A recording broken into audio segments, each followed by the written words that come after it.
Today we are learning how to compare the given fractions, and we begin with the first rule. The first rule states that when the fractions being compared, they have the same denominator, then the fraction with the greater numerator is bigger. For example, we have here 5 by 6 and 2 by 6. These are the two fractions which are being compared. Now what do you observe? These two fractions, they have the same denominator, 6 and 6 here. So when the two fractions being compared have the same denominator, in such a situation the fraction with the greater numerator is bigger. So this is the fraction which is having greater numerator. So that means out of these two, which one is greater? 5 by 6. And this is the mouth of the crocodile. So it is really very greedy and it's going to open its mouth towards the bigger part. So 5 by 6 is greater than 2 by 6. Now you might be thinking, what is the reason? Why does it happen that when the fractions being compared, they have the same denominator? Then why the one with the greater numerator is bigger? Now see children, here in this case, the two wholes were divided into 6 equal parts, isn't it? Now if I tell you that these two are actually the parts of those two wholes which were divided into 6 equal parts. So what are you able to make out? That both these parts are equal. They are of the same size. So the one who is going to have more number of such parts will be having the greater part. So the same thing happened here. If I represent both these fractions with the help of these figures, what do I observe? That this figure is representing 5 by 6 and this figure is representing 2 by 6. That means here out of 6 equal parts I have taken 5 and in this out of 6 equal parts I have taken only 2. So what do you observe? The one having more number of equal parts would be greater. And the number of parts taken is represented by which term? It is represented by the numerator. So in this case, in such a situation, the fraction with greater numerator is bigger. I hope you all have understood. So let's move to the next rule. Before I start explaining, I would like you to concentrate and pay attention on these figures. What do you observe, children? That this figure represents one whole. Now, if I divide this one whole into two equal parts, then each part is represented by this piece. So this is one part out of two equal parts, isn't it? Now next time, what do? I divide the same whole into 3 equal parts. See, I have divided this time the whole into more number of equal parts. So one part out of 3 is represented by this figure. Now pay attention on these two only. What do you see? That the size of 1 by 2 is greater than 1 by 3. Why? When one whole is divided into less number of parts, the size of each part will be greater than the other whole which was divided into more number of equal parts.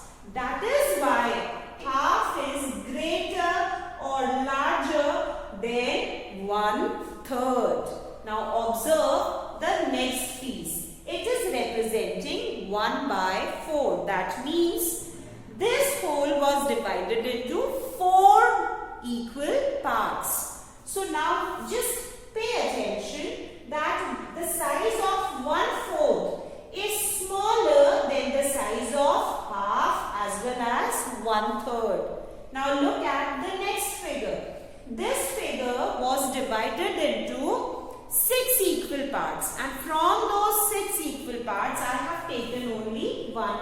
Again, what do you see? That the size of 1/6 part is smaller than half, 1/3 and 1/4.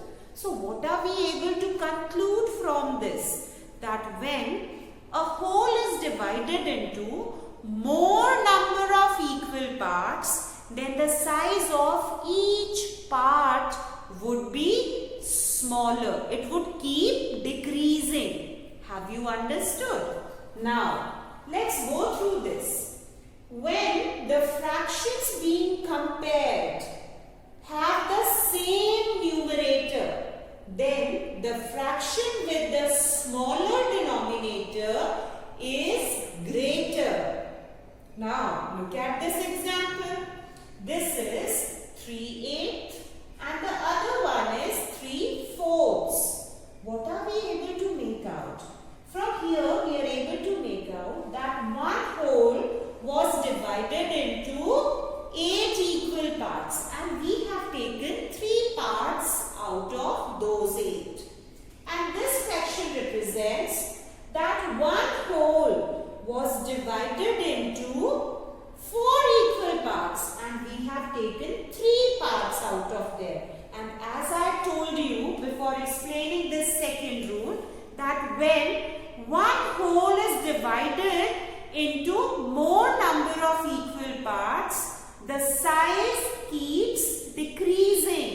Of each part, the size would decrease. Now, the same fractions are being represented with the help of these figures. It is representing 3/8 and it is representing 3/4 or 3/4. Just pay attention on the size of one part in both the cases. The size of 1/8 part is very small in comparison to 1/4 part. And that is why the numerators are same. The number of parts are same. But what do we observe? That 3/4 is greater than 3/8. So shall we put the symbol like this? The greedy crocodile again opened its mouth towards the bigger piece. Okay? Now you know the reason that why the fractions having the same numerator. In this case, the fraction with the smaller denominator will be greater. This is the reason. The reason is very clear, because when one whole is divided into more number of equal parts, each part, the size of each part becomes smaller. And here it was divided into less number of equal parts. That is why the size of each part is greater in comparison to this. Now, these two rules can be applied only when either the numerators are same or the denominators are same. What are we going to do when neither of them are same? Then we are going to apply cross multiplication method. This is one such method which can be applied in all the situations. Situation 1, when the denominators are same. Situation 2, when the numerators are same. And situation 3, when neither the numerator nor the denominator is same. But we'll be learning this method in the next video. Students, let's do the practice of concepts learned today with the help of this question. The question is, compare the given fractions and put greater than, less than or equal to sign. The first pair of fractions being compared are 9/15 and 13/15. And what do we observe? That these two fractions have the same denominator. So in such a case, the fraction with the bigger numerator is greater. So which fraction is having the bigger numerator? It is the one on the right side. So the crocodile will open the mouth towards 13/15. So that means 13/15 is greater than 9 by 15s. Look at part B. 4 by 11 is to be compared with 4 by 5. And we come to know that these two fractions have the same numerator. So in this case, the fraction with the smaller denominator is greater. So that means out of these two denominators, this is the smaller one. So 4 by 5 is greater than 4 by 11. Part C. 5 by 8 is to be compared with 2 by 8. These two fractions have the same denominator. So the one with the greater numerator is bigger. That means 5 by 8 is greater than 2 by 8. Part D. 1 by 4 and 3 by 4. So these two fractions again have the same denominator. So the one with the greater numerator is bigger. That means 3/4 is greater than 1/4. Clear everyone? Now part E. 6 by 10 is to be compared with 6 by 13. So these two fractions have the same numerator. In this case, the one with the smaller denominator is greater. That means 6/10 is greater than 6/13. Clear everyone? Let's move to part F. 13 by 15 is to be compared with 9 by 15. So in this case, where the denominators are same, the fraction with the greater numerator is bigger. That means 13 by 15 is greater than 9 by 15. Next one. 1 by 6 is to be compared with 1 by 3. So these two fractions have the same numerator.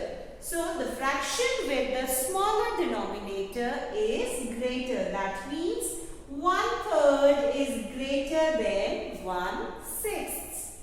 Now 17 by 20 is to be compared by 17 upon 15. So again, these two fractions have the same numerator. In this case, the fraction with the smaller denominator is going to be greater. That means 17 by 15 is greater than 17 by 20. Now let me tell you one more thing. As I told you that the value of a proper fraction is always less than 1. The value of an improper fraction will either be equal to 1, and that would happen when the numerator is equal to the denominator, or it is going to be more than 1. And that will happen when the numerator is greater than the denominator. Just look carefully, children. This is a proper fraction and this is an improper fraction. So when we compare a proper fraction with an improper fraction, so we clearly know that improper fraction will be greater than the proper one. And this could be the other reason why 17 by 15 is greater than 17 by 20. Clear? Now I part 6 by 7 is to be compared with 2 by 7. These two fractions have the same denominator. So the fraction with the greater numerator is bigger. That means 6 sevens is greater than 2 sevens. Now 10 by 19 is to be compared with 10 by 21. So they have the same numerators. The fractions having the same numerators, in that case the one with the smaller denominator is greater. So this is having the smaller denominator. 19 is smaller than 21. That is why this fraction is greater. Students, that's enough for today. I'll take leave. Bye-bye and take care.